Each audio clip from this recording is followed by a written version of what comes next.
Barack Obama said that the military was racist, and we couldn't have this. And 90% of the guys that were in the Marine Corps that came to my race team were black. I'm like, what the hell's he talking about? He has no idea who his audience is. But that was the beginning of the end for me. I thought, this is, anytime you get politics into sports, you got a problem. My whole family were Democrats. They were coal miners. They were secretaries.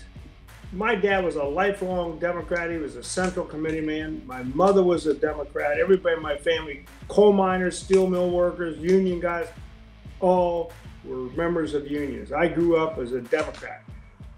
That day when Obama did that, it became a Republican.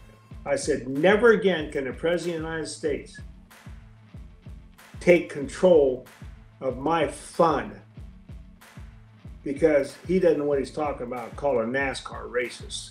It's the Kenny Wallace Conversation, brought to you by JEGS. Hello everyone, and welcome back to Kenny Conversation, brought to you by JEGS, the leader in high-performance aftermarket car parts. Remember to go to jegs.com for everything you need to fix your hot rod up or just your everyday vehicle. Well, I am really honored to have my dear friend, great American businessman, Ed Rensi. Ed, how are you doing? I'm doing fantastic. I'm doing really great. Good to see you. It's good to see my long-lost friend. I drove for Ed Rensi in NASCAR, but listen, Ed, before we get going, I want to do you a solid. I want to introduce you the way it ought to be. So just give me a minute, Ed. I want to tell everybody how great you are. The man you're looking at right now, Ed Rensi, is the retired president and CEO of McDonald's USA. Yes, McDonald's, where he spent nearly his entire professional career. He started as a grill cook in 1966 in Columbus, Ohio, became the president of McDonald's in 1984, and the CEO in 1991. Now, Ed, I really like what I'm going to say next, and your fans are going to love this. In his time at McDonald's, he spearheaded these legendary food enhancements of the breakfast menu, the drive-through concept at McDonald's, and developed the chicken McNuggets, the McRib sandwich, the extra value meal, and the great Ronald McDonald House. And as president of McDonald's, I'm going to repeat this. As the president of McDonald's, Ed, sales and number of restaurants roughly doubled. Ed, you've done it all, buddy. Tell me about what I just said about you. What's that make you think when I introduce you like that? Well, it's not unlike racing. I wish I could claim credit for all of those great things that happened at McDonald's, but I had a magnificent team around me. Nobody, no singular person at McDonald's ever really had the ability to do anything by themselves. It was a team effort all the way. And just like you got a front tire changer and a back tire changer, we had grill people, we had equipment engineering people, we had product development. Our chef, Chef Rene Arend, was a French-trained chef, 5-star Michelin guy, and he was working for McDonald's. Ray Kroc found him at the Whitehall restaurant in Chicago and brought him into McDonald's. And Ray Kroc was a genius. So it wasn't about me. I had a great foundation, a great legacy, and I just got to build on it a little bit. The one thing I was pretty good at was leading people and challenging them to be better tomorrow than they are today.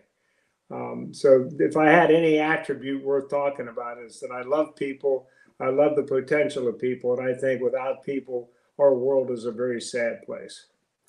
Ed, we're going to get to racing in a little bit, because you were a NASCAR car owner. I drove the Lance snack car for you, but please allow me, everybody, I'm very interested in Ed running McDonald's for quite a while. You mentioned just now that Ray Kroc, the man that really distributed the restaurants all over the world, he had a chef.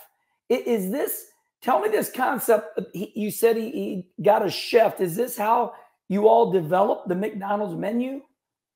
Well, the McDonald's brothers, Dick and Maurice McDonald's, out of California, they were actually from New England originally. Oh, wow. Mac was Mac was a foodie, and Dick was an engineer. And Dick came up with a speedy concept for industrializing cooking hamburgers. There's a big long story there about them having a hot dog stand at a Hollywood studio, and everybody kept asking for hamburgers, and that's why they got in the hamburger business. So that was the genesis of it. But the hamburger was a very simple thing. It was a toasted bun, 14% sugar, the rest was good flour and what have you, and a small hamburger. It was affordable. It was 15 cents. And there were people selling hamburgers at that time for 9, 10, and 11 cents. So, back when I think about this, a Coca fry and a hamburger, was less than $1. I think it was 97 cents. And today it's so much higher than that. But Ray Kroc was a visionary. They called him Danny Dreamer.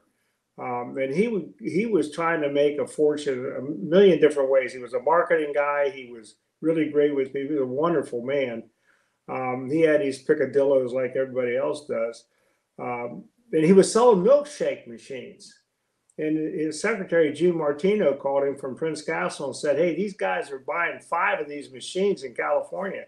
So Ray was I think he was in St. Louis doing something. I don't even know what. He was working for the Lily Tulip Cup Company. And so he drove straight to California and sat on a picnic table outside of their restaurant for a couple of days watching what was going on and trying to figure out why they were buying all these milkshake machines. It was because they were selling a ton of milkshakes. So ultimately, he wanted to sell milkshake machines, but he decided maybe it'd be better to sell McDonald's franchise. So he struck a deal with them to franchise the concept, and then ultimately ended up buying the company from them. That was in, I think, 1954, 5, somewhere in that neighborhood.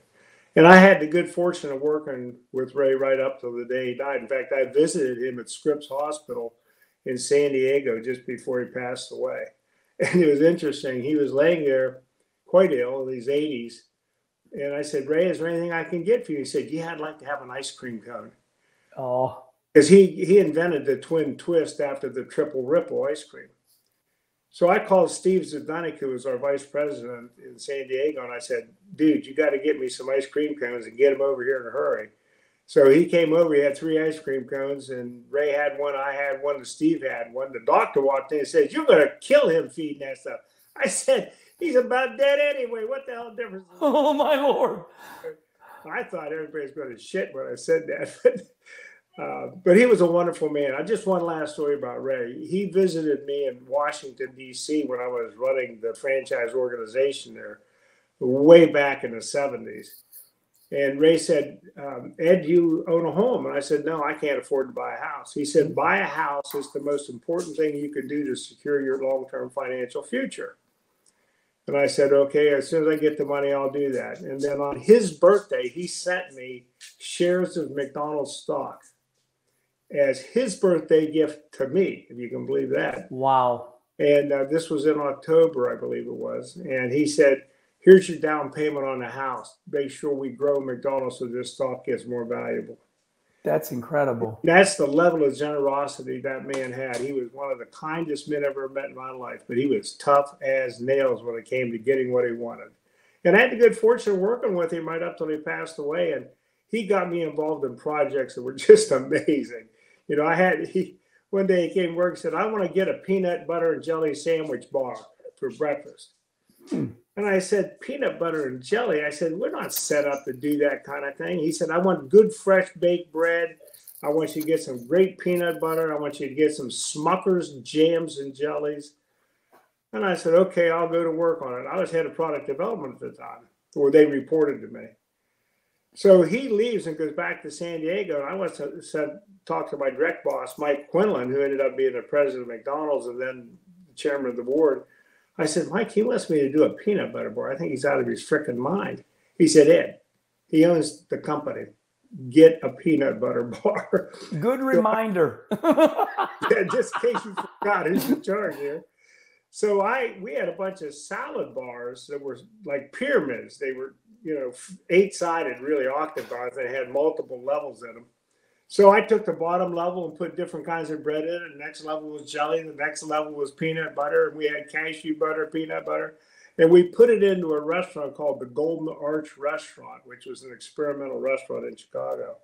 Couldn't give the damn. After everybody bought one, they never bought another one.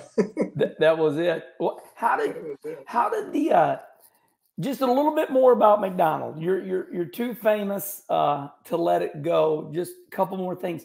How did the chicken McNugget or the McRib, and we'll end with McDonald's on that note. How does that develop?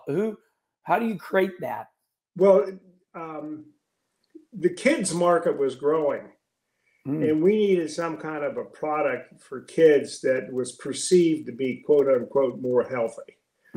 Because that was during the 70s and the 80s when everybody was talking about, food as medicine as opposed to being just food. And I think it was Patty Turner, who was Fred Turner's wife. Fred was Ray's number 2 guy. I think Patty Turner was what I said, you need some kind of little chicken nugget thing. I'll be darned. And Fred gets in the elevator with me one morning at 6 o'clock and said, Rensi, I want you to figure out how to make chicken McNuggets. I said, for what? He said, we're going to put chicken McNuggets at McDonald's for kids. I said, oh, okay. So I got the product development department, Darryl Ott, and I said, hey, we got to have chicken McNuggets. And his reaction was the same as mine. What the hell is a chicken nugget? And ultimately, we hooked up with Bud Sweeney and Herb Lotman out of Philadelphia. They were 2 of our big fish supplier and beef suppliers, and Darryl Otten and his team. And they actually bought a chicken factory in Nashville, Tennessee, and started playing with how to make chicken nuggets. And we started off using nothing but thigh meat because they had a lot more flavor than breast meat does. And we deboned it with high speed, very fine water jets. It took the skin off, took the meat off the bone, and then we took the whole muscle and just ran it through a process and then cut it into different shapes, batter breaded it, and fried it in oil. And originally we started off with 4 nuggets in a box for kids. And people were ordering 4 and 5 boxes. And we found out the mom would buy a box for each kid, and then she was buying 3 or 4 boxes for herself. So then we went to 6-piece and 8-piece. And that would have been me. That would have been me. And then Chef Rene developed all the sauces, dunking sauces, and him being French. Hey, you don't understand. It's not about the nuggets. It's about the sauce. Yeah. So we had, I think I looked at 64 or 65 different sauces before we landed on the several that we did. And McRib was a similar kind of a story. It was crazy. Obviously you can't sell a rib sandwich because you got bones in it and everything else, but everybody was doing the barbecue thing. And I'll never forget this. This was about 5 or 6 weeks before Father's Day. And we had one of our meat suppliers create a chicken or a pork. It was 100% pure pork, but we formed it and put it into a form, and we pressed it so that it would look like a rib. It had ribs on it, literally had ribs on it. And then we put it in Kansas City Masterpiece barbecue sauce. It just set it in there. We fried it first. I loved it. We grilled it and then stuck it in Kansas City barbecue because it was the best barbecue sauce in the world. Still is to my mind to this day. And we just put them in there and we served them out of there on a nice roll. And we started off in Kansas and St. Louis, and we sold the hell out of those things. I bought them. Yep, and everybody in the company wanted to put it out nationwide immediately. Of course, logistically, when you got 15,000 restaurants, I think it's easy to say and hard to do. And I'll never forget this. This was Father's Day weekend, and Fred Turner went absolutely nuts and said, tell me what the trade out is. If people are buying that damn McRib sandwich, what aren't they buying? Did they quit buying Big Macs? Did they quit buying quarter pounders? I want you to do a menu ticket study in Kansas City and St. Louis. Oh. So we sent a swarm of people over Father's Day to take tickets out of every cash register, tabulate them to see what the trade-off was. They came back and said it's brand new business. Wow. There's no trade-off. This is people we've never had before that love barbecue. Now, there was always a little bit of trade-off because people experimented and what have you. And then it took off. Well, we found out it was really, really good for 6 weeks because barbecue's an every once in a while thing. You don't eat barbecue every day. You eat hamburgers every day, but you don't eat barbecue every day. Yeah. So now it comes back seasonally. It comes back for 6 or 8 weeks every once in a while, and they sell the hell out of it, and then they take it off the menu again. So I'll be darned. Well, what a great story, Ed. I really appreciate you telling me about that. For me, it's so interesting to hear you hanging out, watching the great Ray Kroc. I will tell you the truth. I've watched the documentary. I do know about it, and I do know that he was brilliant, with real estate. And but anyway, okay. One last thing. My son-in-law is Brody Pompey, Pompe. Brody told me to tell you that the Ronald McDonald House is the real deal. His brother Briley had a stroke, and the Ronald McDonald House truly put Briley up in the Ronald McDonald House when they didn't have enough money. And they're from out there in Oregon. So my son-in-law wants to thank you, and became very serious when I told him I was going to have a conversation with you. And out of his words, the Ronald McDonald House is legit. it is. It's the best charity in the world because 100% of all proceeds go to the charity. McDonald's pays all administrative expenses out of their own pocket. And it's an interesting story. Fred Hill, who was a tight end, the Philadelphia Eagles, had a child who had leukemia. And he went to his business manager, Stan Lane, and the Eagles put together a program called Fly for Leukemia.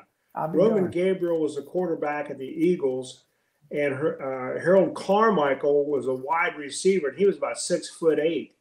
And they had a play called Fly for the Eagle, and they would throw that ball downfield 100 yards, and Harold Carmichael could catch it with one hand on a dead run because he was 4 feet taller than everybody else. And it became very important. Well, they started this fundraising effort to help pay for Fred and Fran Hill's hospital stay. And ultimately, Kim survived. She died later from the results of all the chemotherapy she got and everything. I think she was in her 30s when she finally passed away. But out of that was born Fly for Leukemia, Fly Eagles Fly. And they took up collections at the Eagles football game. So they invited McDonald's to participate. And we did. And we gave them 25 cents. Shamrock milkshakes on St. Patty's Day were green, had no flavoring. They were just vanilla shakes with green coloring. And we gave them a percentage of the take in the Philadelphia TV market for the Fly for Leukemia.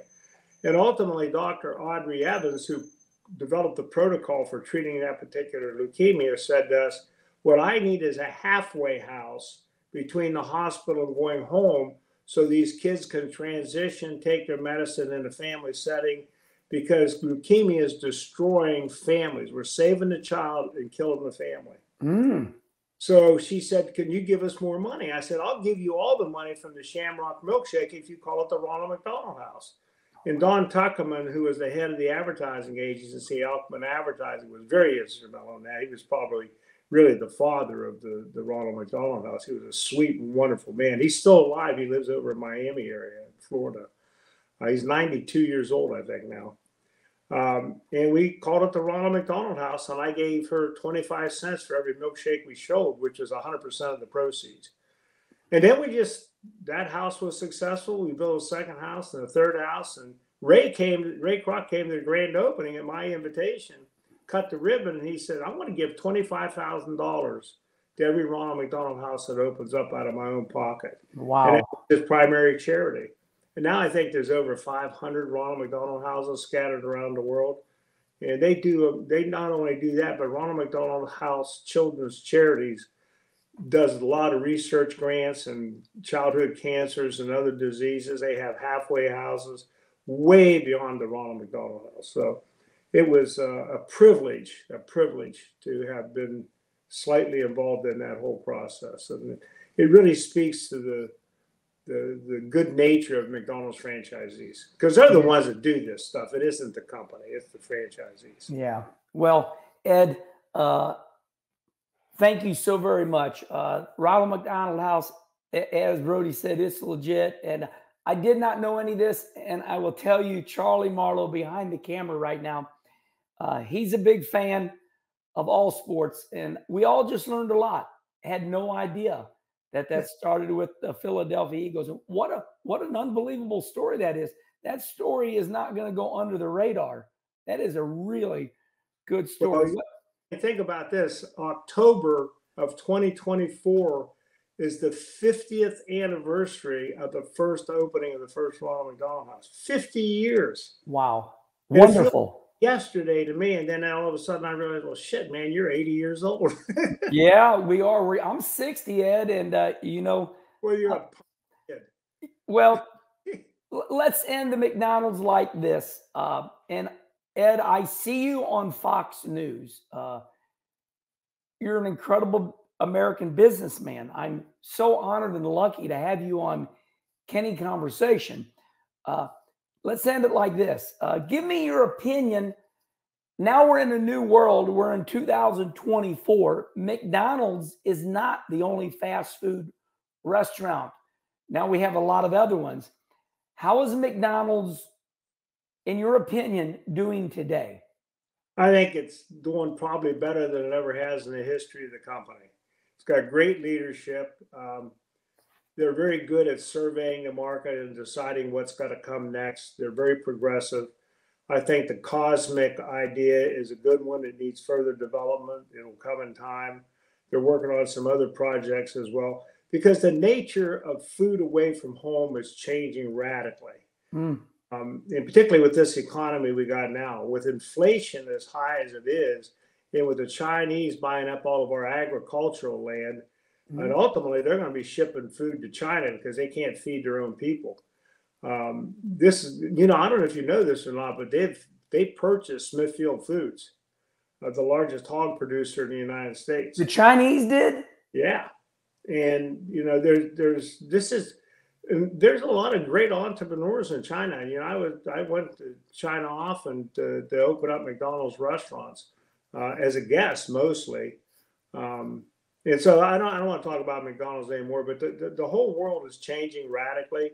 McDonald's is very well led. They got great leadership, and their anchor is the 5,000 franchisees that own those restaurants, because it's like everything else. If you're an employee, you go home at night and you don't think about the company. If you own the damn place, you go home, that's all you think about, because you got to pay the bills. Yeah. It's like being in any other business. The owner always works more than any of their employees ever will. Yeah. People just don't realize it. Well, Ed, thank you. 25 minutes on McDonald's. It was fantastic. Yeah, but listen, I know the fans are going to love it. Kenny Conversation is just that. It's a special conversation. So thank you so very much. Listen, I don't like for being known as the happy guy and the guy that laughs loud, but that's my gig. And I embrace it now. So you had a wonderful career at McDonald's. That's a very high-end job to lead basically the world's greatest restaurant in American history. So it's over. Thank you so much. Let's move forward. All right, here we go. Wiping the slate. I became very good friends with you because I was a NASCAR race car driver, and I was running in the Cup Series, the highest level of motorsports in America. That's what I was doing. You and your brother Sam came to me and you said, hey, we're getting into NASCAR and we want you to, be a part-time driver for our Lance Snacks car. And I did. And I had the most wonderful time. How in the world did a man that runs McDonald's get into owning a NASCAR Xfinity car? Well, there's two different pieces to that. First of all, I'm going to go back way up. My mother used to take me to dirt tracks in the coal strip pits in Ohio. She had a friend by the name of Jack Browning that had a Hudson Hornet, and he raced at Grabbit's Dirt Speedway in the middle of this coal mine. And so she drugged me off to those dirt races when my dad hated that stuff because he was in the Army, he was an MP. He didn't want nothing to do with cars. He was a county sheriff. Cars to him were a pain. But my mother loved that stuff. So then I went from Grabbit Speedway. I started going to a Speedway. I'm going to tell you, the guy drove for McDonald's or drove in NASCAR. Was it in Ohio? What's Blaney's name? Ryan Blaney, Dave Blaney, Lou Blaney. Yeah, Midvale, Ohio was the speedway that was owned by their family. Okay. And it was very, very near where I grew up. I used to go to Midvale Speedway all the time when it was a dirt track. And then I moved to Sharon, Pennsylvania, went to tracks there. I've always been a dirt track racer. And my first foray into racing was drag racing because of my cousins all the time were messing. And I went to the Salem Speedway. I actually drove a drag racing car there when I was 13 years old because I was the smallest person in our family. They didn't want to wait. It scared the hell out of me. So time marched on, and I'd go to dirt track races all over the place. Then when I moved to Chicago, I went to Santa Fe Speedway. Yes, the ISOs. And I saw some of the old NASCAR guys would go there and race. And there was a guy that won a NASCAR race that lived there in Chicago. And they started racing at Soldier Field, I think, in 1948. The last race there was the Ford convertible race. So I just have always been around the periphery of racing, liking cars and the mechanical side of things. So I decided I was going to start a late model dirt car. So I had a guy that built Indy cars build me a motor, really big motor. And I went to different tire companies and said, I want the best tires you got. And I built a Ryan chassis, and Ace Coleman was my crew chief, and my Jack Man was a full-time fireman. He was a fire chief. Ultimately, the entire team ended up working at Chicagoland Speedway in the infield with wreckers and tow trucks and stuff because they were all gearheads. Well, we went to Santa Fe, and we tore it up, man. I bought the big hauler. Nobody else had that. I was spending more money than God on racing. I just flat ass loved it. It was a hobby. That's the key. You loved it. Yeah, I loved it. I loved everything about it. I loved the people. I loved the infield. I loved the drama. Well, this is an interesting story. Something happened. My driver got sick or something. He couldn't drive the race car. So I said to my crew chief, who the hell's going to drive this car? He said, we'll get Fireball Furman to drive it. I said, with a name like Fireball, he better be fast. And his name actually is Art Furman. He lives up in the villages here. I know him. Yes. And so he gets in my car, and the car was really good. I mean, it was a special car. And he tells his dad, he said, I don't want to wreck this thing. He said, this car is too good. He said, and this is the only race I'm going to drive. And he said, I'm just going to drop to the back and I'll qualify, and I'm going to just drop to the back and save the car. Well, his dad comes up to me and tells me that, and I go up to Fireball. I said, Fireball, I got more money than God. Your job is to win the checkered flag. I don't care how you start in this field, but you better win the damn race. And I don't care how you do it. He said, well, what if I wreck? I said, well, then I'll buy another car. That's what this is all about. He won my first checkered flag ever at that race. Never drove for me again. And to this day, he actually wrote a book and has that whole chapter about that. And I just flat told him, I didn't come here to lose. I came here to win. If you turn it upside down, we'll just get another one. So I had a guy that was beating the daylights out of me at the track. And I walked up to him one day and I said, how much you want for this car? He said, he just threw a knife. I said, $40,000. I said, okay, I'll write you a check right now. He said, well, I got to take the motor out. I said, no. I said, how much do you want for that car? That includes the motor, the transmission, the tires, everything but the driver. So, well, I got to have $40,000. It's okay, I'll write you a check. But we're taking it on my hauler, not yours, to the garage. That's the way to buy one. Playing with it. So we got that car and we converted it over to my colors and everything. And we won 8 races in a row at a racetrack, which I'm not going to tell you where it was because the owner and I got in a fight about this. We won 8 straight races, and he came to me, he said, Rensi, he said, you got to slow that car down. You're stinking up the show. Nobody wants to come here and see you win every week. I said, my job is to win races. Your job is to run the racetrack. I won't tell you how to run the racetrack. You don't tell me how to run the team. Mm. So I never went back there again, ever again. It was LaSalle Speedway. Yeah.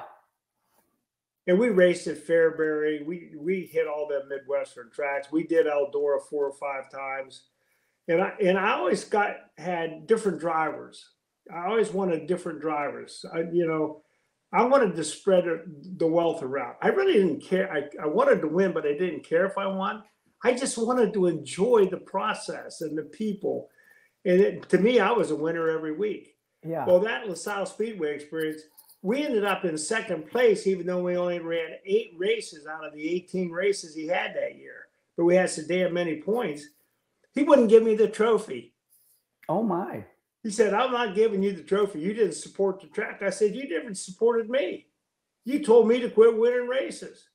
If I'd have come out here, I'd have won every race because a real high bank oval, we just turned her loose. Ed, there's an old saying, be careful, young man. Competition will kill you. So when you win a lot, isn't it strange when you win a lot? People don't want that. They say, you're not a winner. Then when you win too much, they only want you to win just the way they want you to win. That's a crazy thought, isn't it? No, it's psychological. Jealousy becomes evil. Very well put. And, my attitude was, now when I look back on it, my arrogance was not good because I bought the best of everything I could get my hands on. I spent way too much money. Yeah. And that wasn't fair to the people that had limited budgets. And what I should have done was done that, but given different drivers an opportunity to drive really good equipment and let them have the win instead of me. Mm. And I got a good driver and we just hung in there. And Jeff Finley from up in Lansing, Michigan ended up driving my ARCA car because I wanted to go into ARCA. And I had a guy that built IndyCar motors down in the south side of Chicago. He built all my ARCA motors. And believe this or not, I don't know if you remember this or not, but you suggested I have Kenny Schrader drive my ARCA car in Springfield, Illinois at the big dirt track. Oh, yes.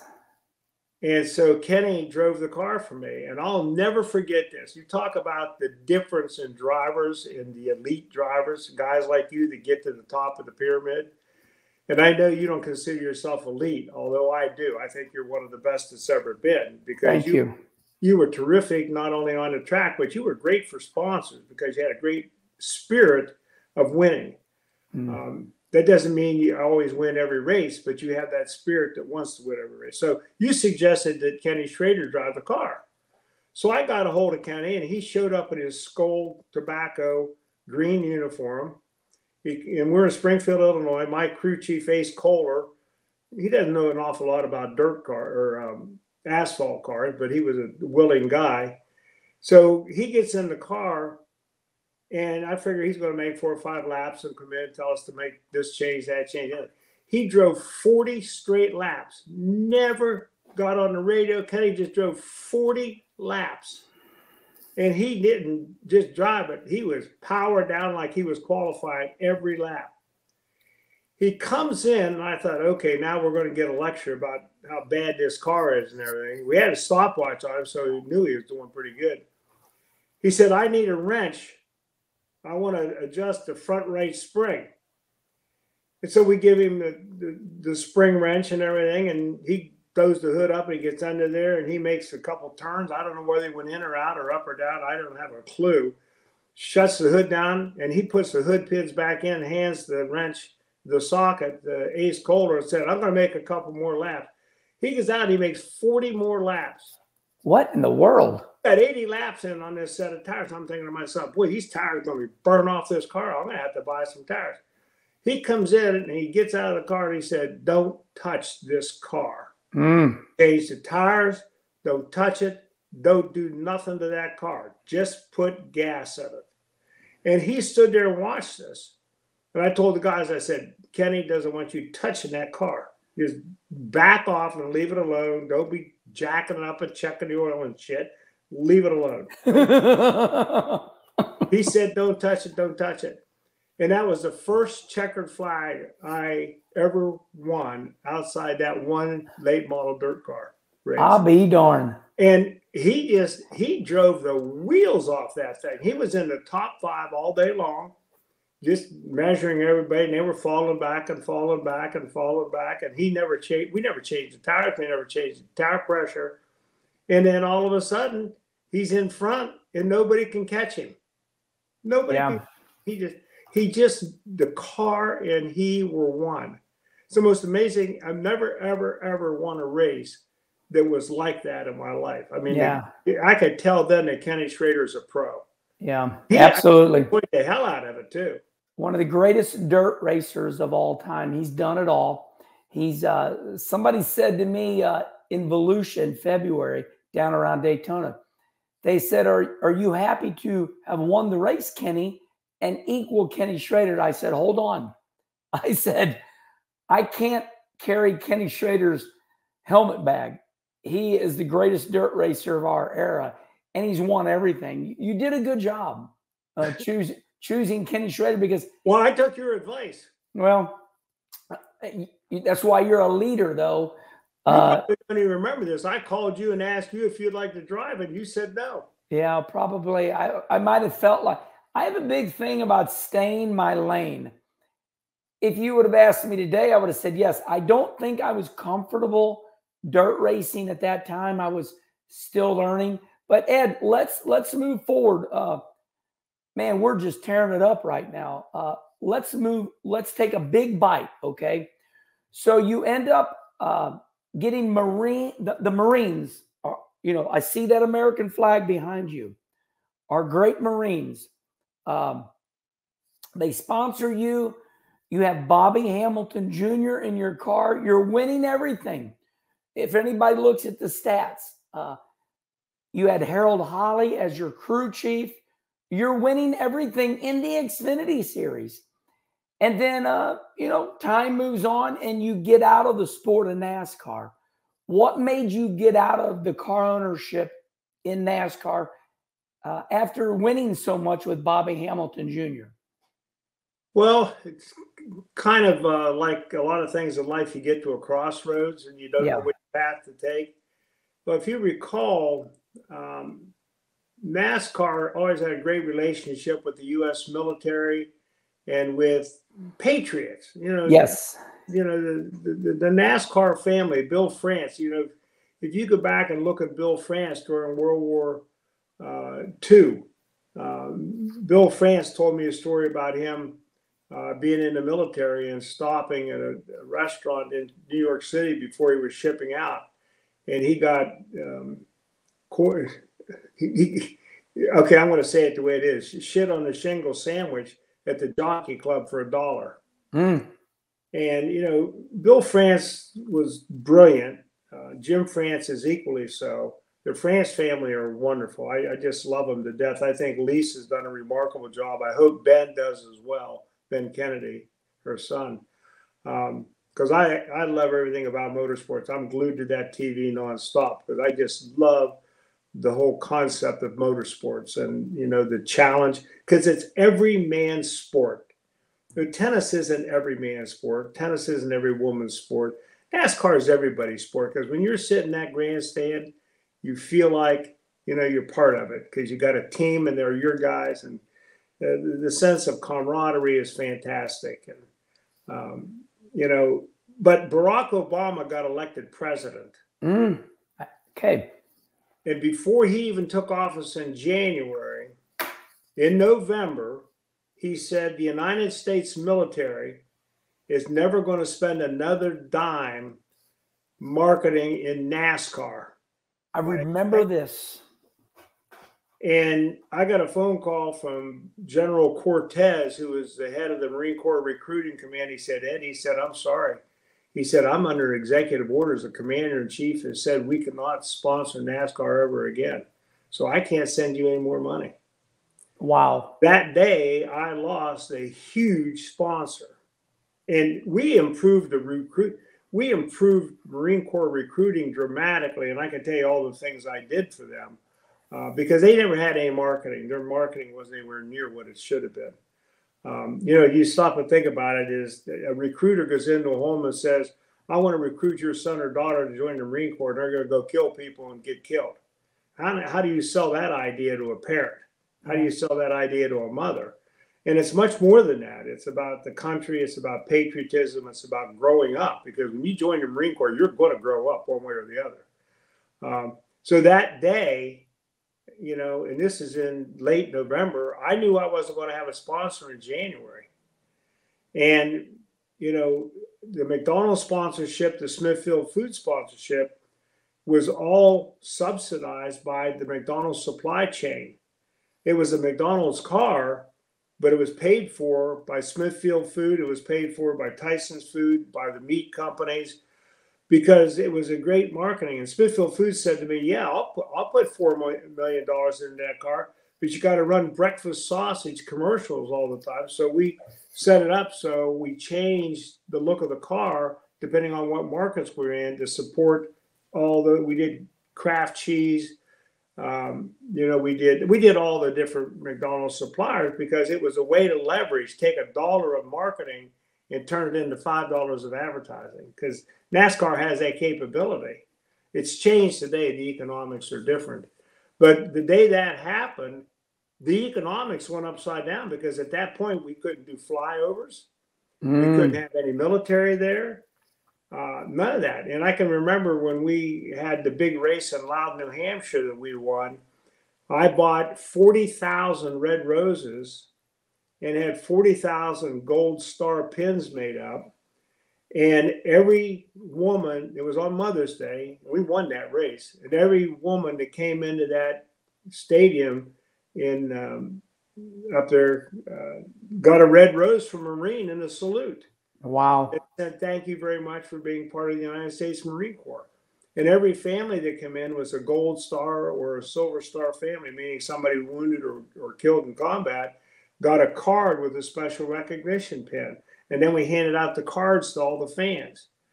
I spent probably $20,000 promoting the Marine Corps that one day. And then one year we had in Charlotte, I had a sunrise service for the military on Memorial Day. It's things like that where you take. We had one race, I think it was in Denver, Colorado, where I got helmets from all of the Marine Corps aviation units, and those were the helmets, and they all had the same radio system that we had in our race team, and the helmets were used to go over the wall for the pit crew. And we had a story for every helmet, and I gave it to Benny Parsons. I said, "The Jackman's got this helmet from this combat pilot, United States Marine Corps serving in da-da-da-da-da-da-da." And they read them on television, and that really bolstered the Marine Corps as being the defenders of our rights to go race and have fun and live a peaceful life. And, our United States military is one of the most undervalued assets in the history of man. So, okay, I'm way off on another point. No. I want to talk about this for a minute. But it was just Barack Obama said that the military was racist, and we couldn't have this. And 90% of the guys that were in the Marine Corps that came to my race team were black. I'm like, what the hell's he talking about? He has no idea who his audience is. But that was the beginning of the end for me. I thought, anytime you get politics into sports, you got a problem. This is unbelievable. This story right here is shocking. It's crazy. I'll tell you something else too. My whole family were Democrats. They were coal miners. They were secretaries. My dad was a lifelong Democrat. He was a Central Committee man. My mother was a Democrat. Everybody in my family, coal miners, steel mill workers, union guys, all were members of unions. I grew up as a Democrat. That day when Obama did that, it became a Republican. I said, never again can the President of the United States take control of my fun, because he doesn't know what he's talking about, calling NASCAR racist. Wow. They're Pissed about it ever since. yeah. Okay. Now we know why you got out of NASCAR. Barack Obama, they made. Hey, listen, you're an incredibly smart man. I'm not going to question anything. I'm going to say this. Brother Rusty, my brother, he said, Herm, it's sad to say, but people have to remind you because people remember what they want to. I didn't know what to think. I didn't know what you were going to say, but you just reminded me of that moment in NASCAR. Thank you.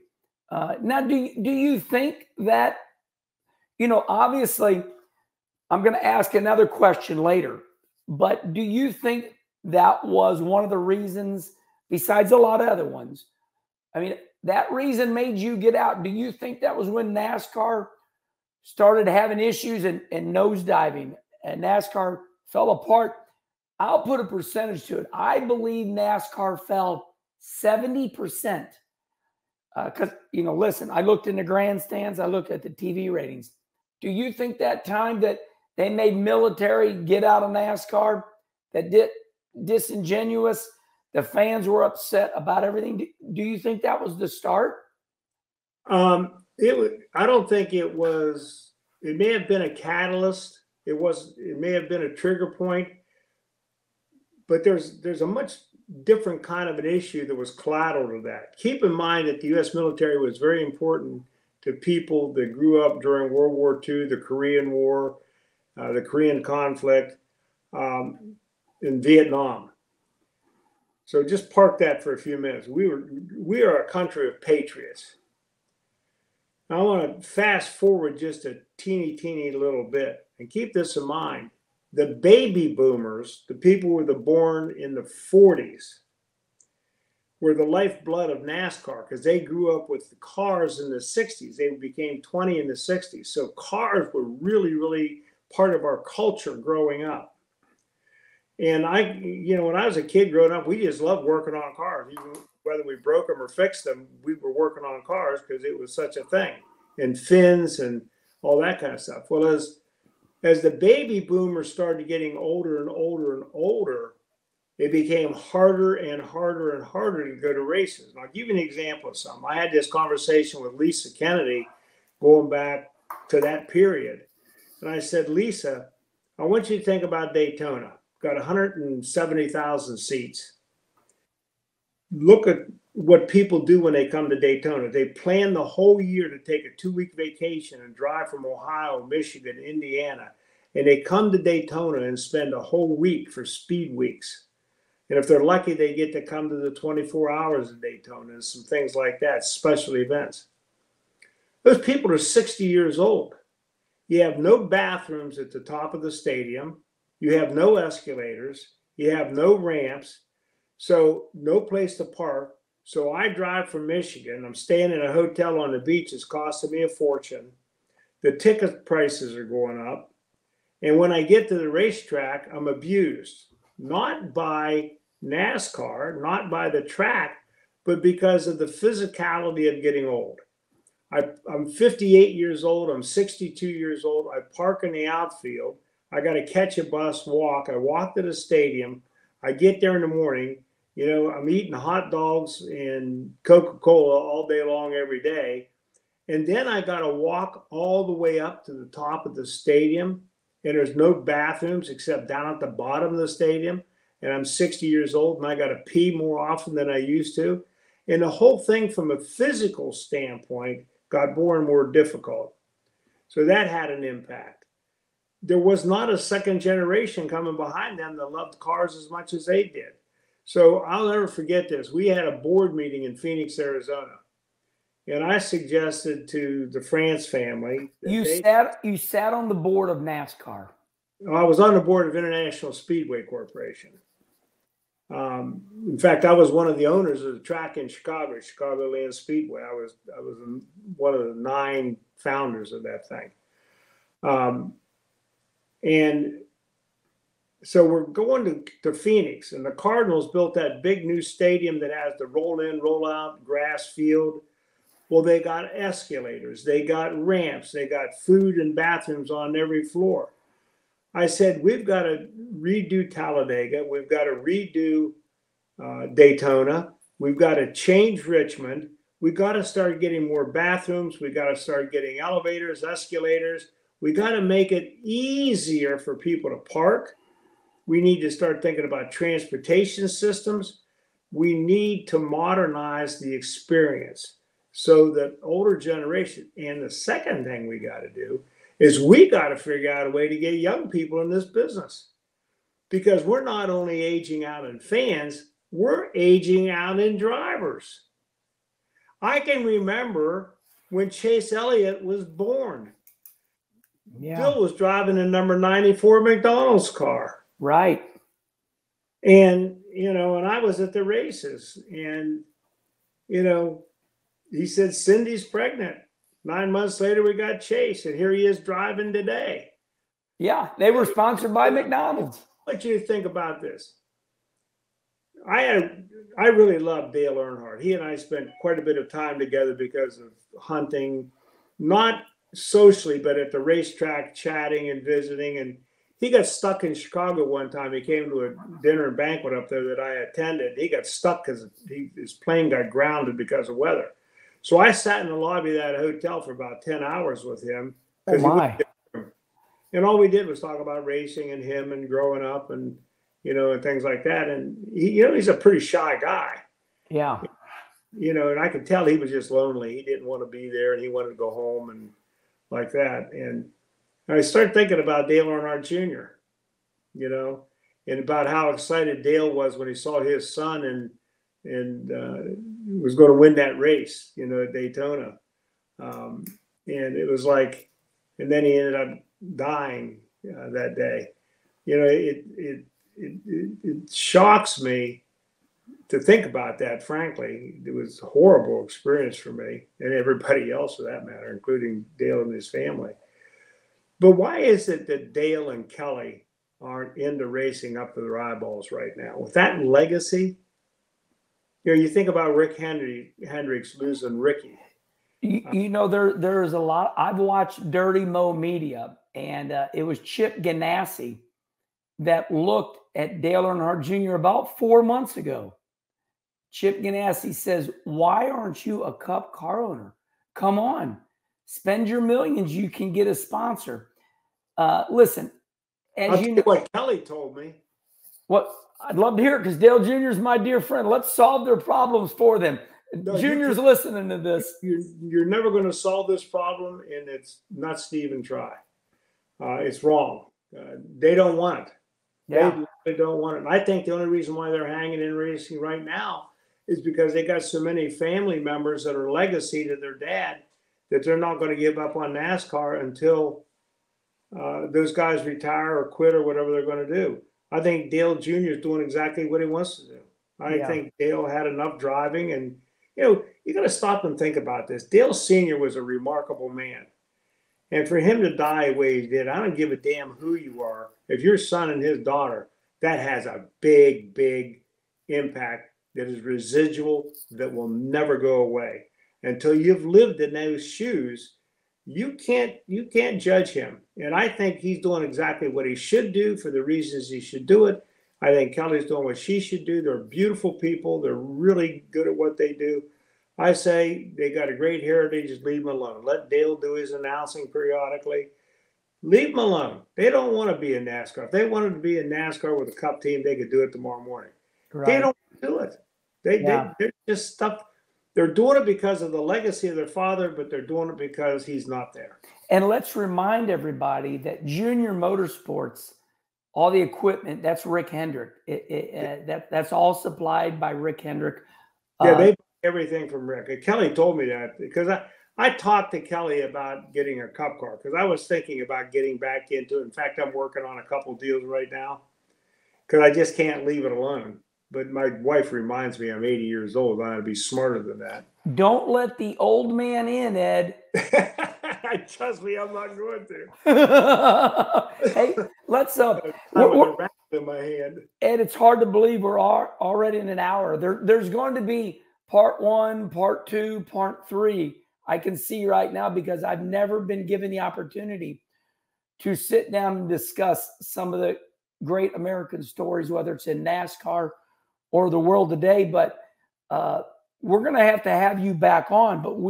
But I want to end like this, and then we're going to do this again. I hope, because I really love talking about. I love talking about sports. Yes, we have a long and a lot more to go, but we're already at 1 hour. So let's end like this, and then we're going to do more when you have time, because you're extremely smart. Everything you just said hit me right between the eyes. It's like, oh my God, he's exactly right. Your opinion, we've gone through a lot. It's been very exhausting over the last 20 years. The negativity has been overbearing. I see NASCAR starting to trend upwards, averaging 3.84 million viewers. You know, things are looking a little better in NASCAR. What is your opinion on NASCAR right now? I love what the France family is continuing to do. I think they're headed in the right direction. I think detuning these tracks and getting rid of some of these seats was smart. I think we better be very, very, very careful, though, about allowing technology to take over the sport. I think the automobile companies have a lot to do with NASCAR. And this trend, electric, I'm going to mark my words when I tell you this, the electric vehicle market is not going to grow. It's too impractical now. It's too expensive. I own a Tesla. I love that car. It's saving me $250 a week in gas. But I don't drive it outside the city limits. It's a local driver. I don't do long distance travel. If I'm going to go long distance, I'm going to go on an airplane because I can't stand long driving. I have a Chevrolet SSR hardtop convertible pickup with a Corvette engine in it and a big rear end and transmission because I like to go fast. And it's my toy. I'm going to go see my brother in Greensboro, North Carolina, and I'm going to drive that car 12 hours. I couldn't take the Tesla on that trip because it adds a day to the trip because there's no electric anywhere. So when I look at NASCAR, I think this idea of electric car series is bullshit. Excuse me. No, I said the same thing. It's cow dung. Look at. I love Formula One for the technological side of the thing. I don't think the racing's particularly good, but I think the technology is unbelievable. Yeah. Their electric car series, you got to have two cars. Halfway through the race, you stop and get it into another car. What kind of bullshit is that? We're not running an enduro here where we're going to change drivers every 5 minutes. You're my man. You know, if the car can go fast, here's the thing I say. 25 cars all going 50 miles an hour can have a great race. You know, so maybe they need to take the speed down in those electric cars and race at 80 miles an hour instead of 150 miles an hour and not change cars, maybe shorten the race. But electric cars aren't going to make it. I want you to think about this. If we went to all electric cars tomorrow in the United States, we'd have to spend $6 trillion just on the electrical grid and generation. We shut down all of our coal-fired plants for generating electricity. The electricity, the number one producer of electricity in the United States today is oil and gas and nuclear. What we ought to do is what France did.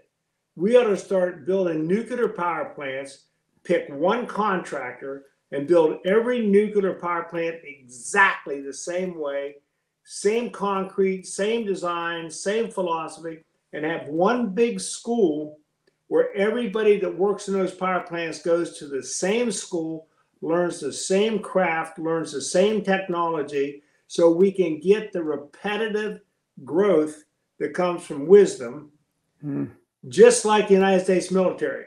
They train a guy to fly an airplane today just like they have for the last 10 years. And it is, you fly that airplane, you're going to be the best pilot on the face of the earth, or you don't get to fly it. Well, if you're going to work in nuclear energy, you're going to make $500,000 a year, but you better not make one mistake. If you make one mistake, you're fired. Losing a war is not acceptable. I understand. Okay, well, I could go on for another 5 days, but Ed, you're wonderful.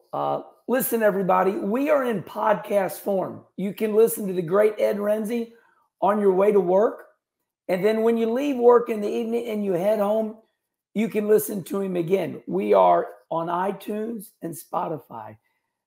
Ed, thank you so much for being on. I appreciate it. Wonderful. And we're gonna do, I think there's gonna be a part 2, 3, and 4, and 5 of the great Ed Rensi. Thank you. one last bit of advice. Yes, sir. Keep the 4 rubbers on the ground and the shiny side out. And I got to end like this, everybody. It was Ed that talked me in to doing the Kenny Wallace show and encouraging me to hook up with Charlie Marlowe. The ring light that I'm using right now, Ed sent me.